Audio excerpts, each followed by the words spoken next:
pessoal, eu sou o professor Mocelin, Sistema Positivo de Ensino, primeira série. Vamos conversar inicialmente sobre o que é história. Você já deve ter se perguntado, para que eu preciso estudar história? Qual a finalidade do estudo da história? Em outras palavras, para que serve a história? O passado, quando nós estudamos o passado, é preciso termos em mente a questão do tempo. Então, a história é uma ciência que estuda as sociedades no tempo. Quais os recursos que os historiadores dispõem para estudar o passado? Quais são as fontes históricas? São muitas. Jornais, revistas, a história do século XX, filmes. Também devemos destacar fontes como, por exemplo, relatórios de polícia, cartas, correspondências diversas, atos das autoridades governamentais. Os documentos históricos, eles são variados.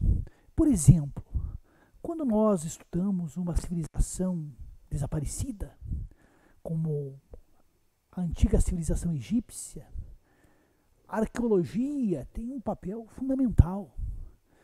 O historiador hoje, ele dispõe de uma série de ciências que auxiliam, que complementam os estudos históricos.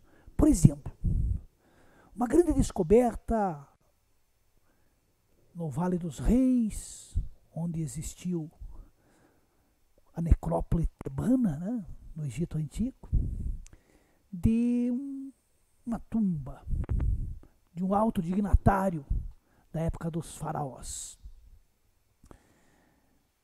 Aí você lê no noticiário que a múmia retirada do sarcófago tinha 3.500 anos. Você poderá perguntar, mas como?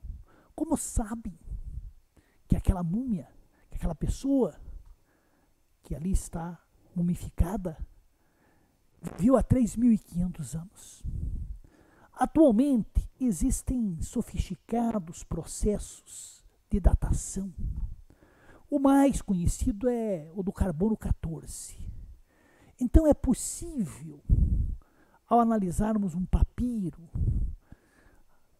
uma múmia, restos humanos, de vegetais, de seres que foram seres vivos, e termos com uma grande proximidade a data da existência daquele objeto que está sendo estudado.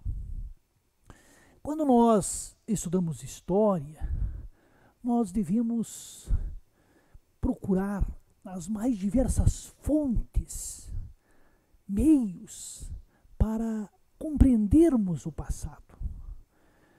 Os historiadores da escola positivista, eles valorizavam os documentos oficiais. A história teria que estar documentada, mas o documento oficial também, muitas vezes, omitem coisas. É possível lermos nas entrelinhas, muitas vezes, o que um documento estampa. Por exemplo, quando estudamos a figura de Tiradentes, nós não temos nenhum documento que retrate fisionomicamente o Tiradentes. Nós não sabemos efetivamente o que ele de fato pensava.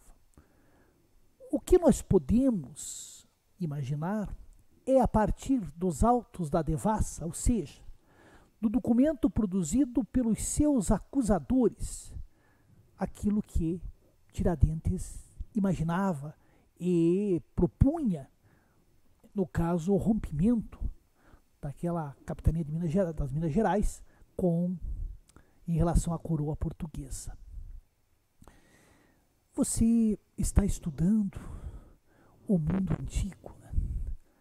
Egito, Mesopotâmia, hebreus, fenícios. E antes de você entrar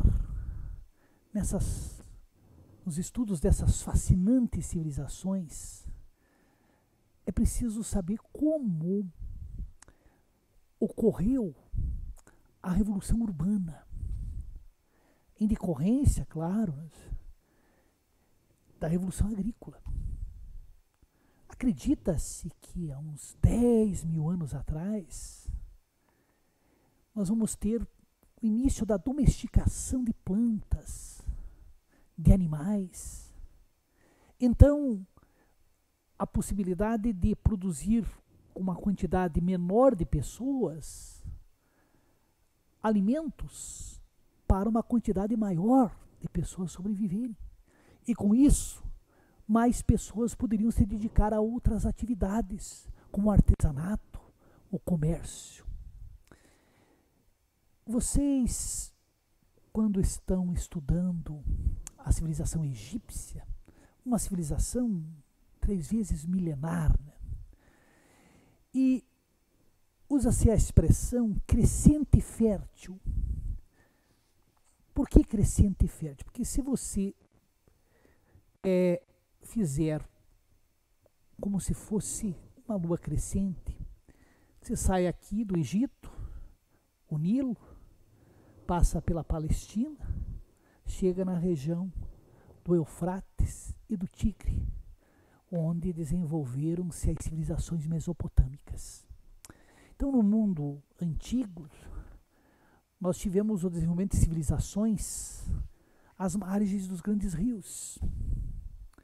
O Egito é uma dádiva do Nilo, escreveu o historiador Heródoto. De fato, o Egito está numa região desértica.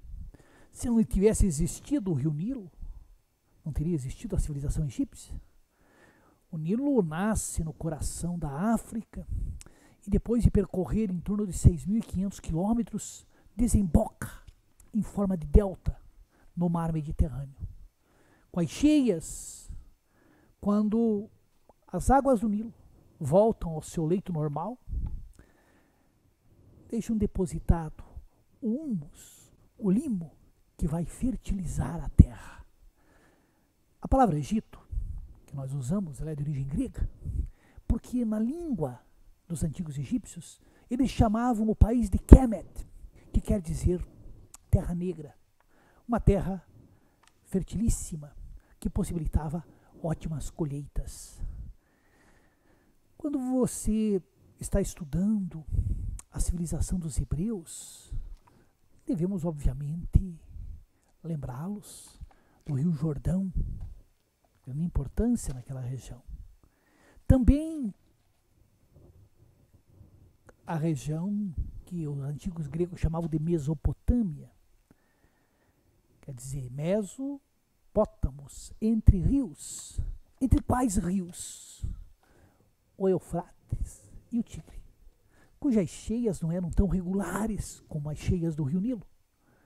Mas o homem construindo diques, canais, domando, por assim dizer, as cheias desses rios, vamos ter o desenvolvimento de várias civilizações, como a dos sumerianos, dos acadianos, dos babilônicos, dos assírios.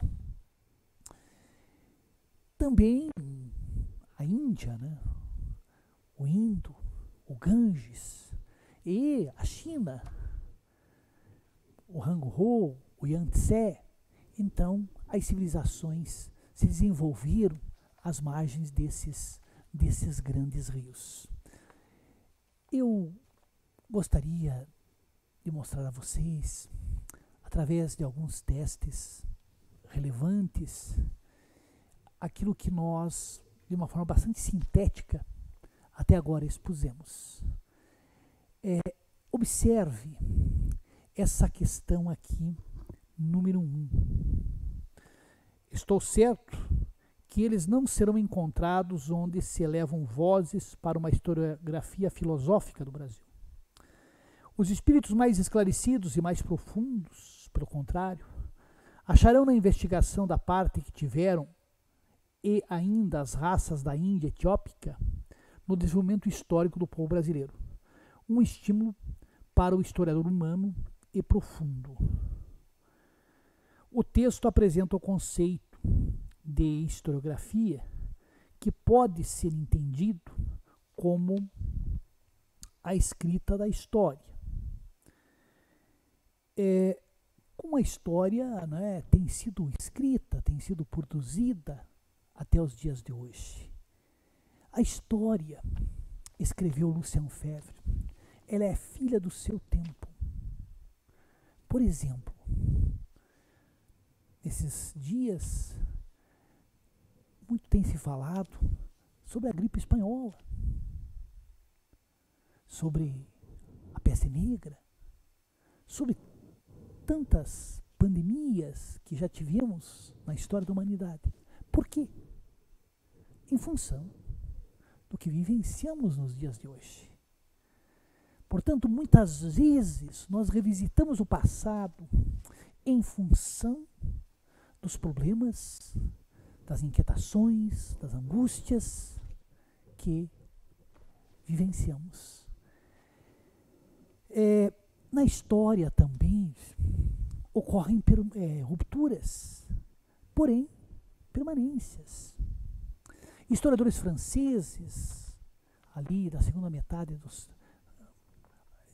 já no começo do século XX, na verdade aí pela terceira década, vão desenvolver a chamada história das mentalidades. As mudanças políticas, econômicas, muitas vezes elas são rápidas, mas a mentalidade muda muito mais lentamente. Então, cabe ao historiador procurar estudar essas rupturas, mas também essas permanências. Então, aqui, nessa questão número 1, a resposta correta é a letra A. Agora, vejamos a questão número 2. Rodin diz que a construção de 4.500 anos nos arredores do Cairo foi executada com o auxílio de uma rampa interna para elevar os enormes blocos de pedra até os seus lugares. As outras teorias afirmam que os 3 milhões de pedras, cada uma com 2.500 toneladas, foram empurradas até os locais em que se encontram por cima de rampas externas. Rodin passou 8 anos estudando o assunto e construiu um modelo computadorizado para ilustrar a sua teoria para a construção das pirâmides. A grandiosidade das pirâmides egípcias, ultrapassando séculos de existência, gera curiosidade e admiração até a atualidade. Sobre as pirâmides egípcias, é correto afirmar que um dos objetivos de sua construção era, antes de falarmos da resposta, né, os egípcios construíram túmulos funerários, pirâmides, mastabas, hipogeus. O auge das pirâmides, por assim dizer, foi o Antigo Império. Ali na planície de Gizé, temos as grandes pirâmides de Quéops, Khafre e Mykinos, mas muitas outras foram construídas. Só que eles não deixaram um documento dizendo como construíram as pirâmides. Daí a existência de teorias de como isso teria sido feito. Alguns até exageram, dizendo que as pirâmides foram construídas por seres extraterrenos. Mas aqui a pergunta é outra, é sobre a finalidade. O faraó era a reencarnação de Horus. A arte egípcia, não existia arte pela arte. Era para demonstrar poder. Quer dizer, a força da monarquia egípcia. Então a resposta, vejam, a demonstração de poder e de prestígio dos governantes egípcios. Alternativa E.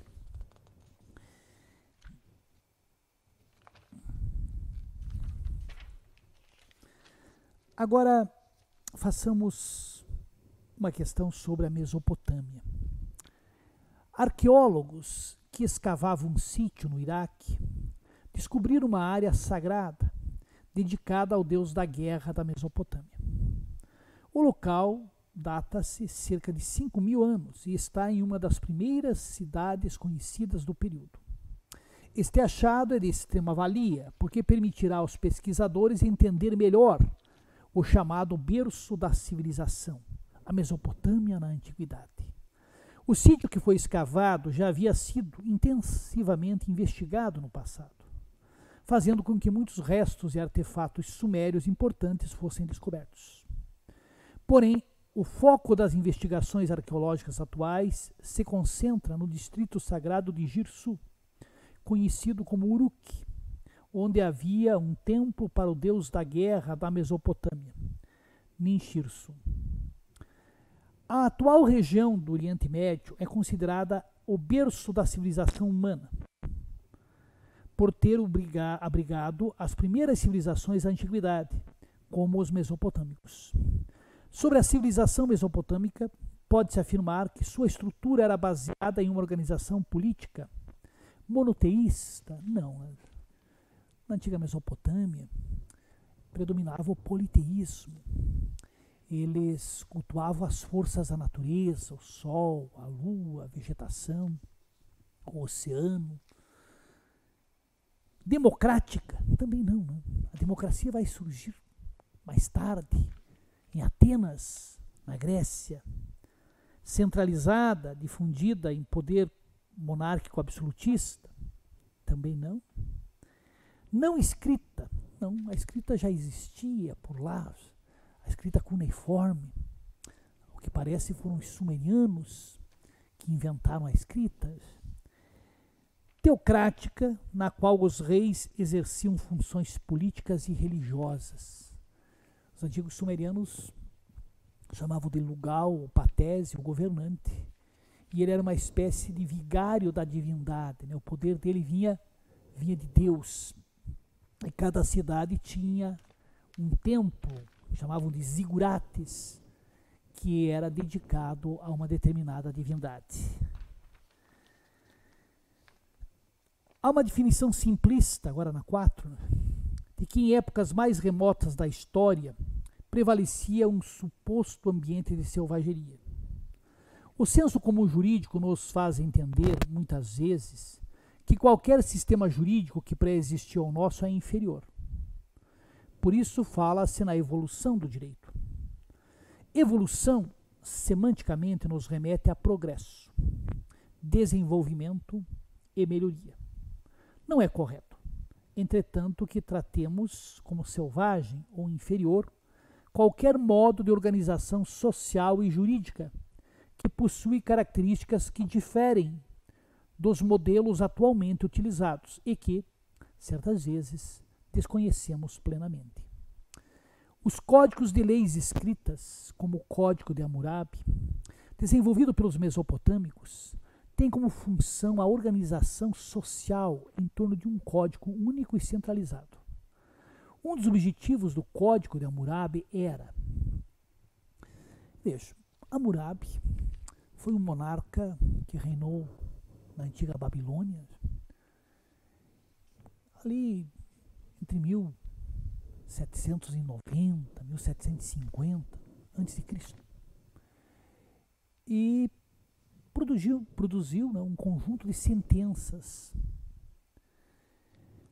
Os arqueólogos franceses, fazendo escavações em Susa, na antiga Pérsia, encontraram um bloco de diorito negro, onde é possível vermos no alto o monarca Hammurabi recebendo do deus Shamash, o deus do sol, essas sentenças. É possível ler-se 282 delas. A parte de baixo está danificada, em escrita cuneiforme. O Código de Hammurabi, que é um bloco de pedra, bem entendido, não é um livro, né? Está no Museu do Louvre. E dentre seus objetivos, o mais óbvio era esse aqui, né? Organizar e regulamentar a vida cotidiana dos mesopotâmicos, né? Então,